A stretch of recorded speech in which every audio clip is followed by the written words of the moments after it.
Hammaga salom. Qish kunlarida muzdagina marojni yeymiz bugun sizlar bilan. Bu esa shokoladlana marojni turi.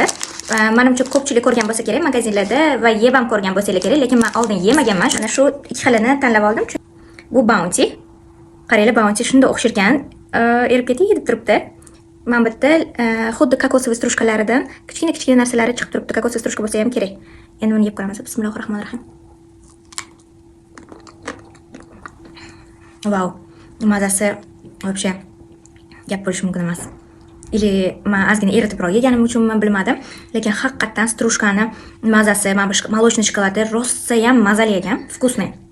Va Bounty'ga haqiqatan o'xsharkan. Endi Twix yeb ko'ramiz. Tak, Twix ham ochib oldim. Faqat meniki ozgina sinib qolgan ekan.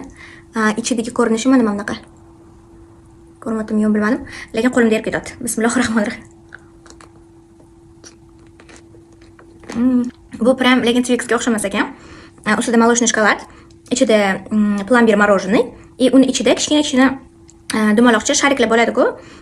Pechoniylarga yoki bo'lmasa har xil shokoladlarni ichiga ham solishadi. O'shunaqa bor ekan. Aslida shokolad tepa qismida nima ham bor ekan, karamel ham bor ekan. Twix va Bounty'dan ko'ra menga Bounty ko'proq yoqdi. To'g'risini aytsam, chunki agar sizlarga yana bundan ham qiziqroq obzorlar kerak bo'lsa va yaqinda sayohatlar ham qo'shiladi kerak bo'lsa, albatta menga obuna bo'lib qo'yinglar. Bye bye.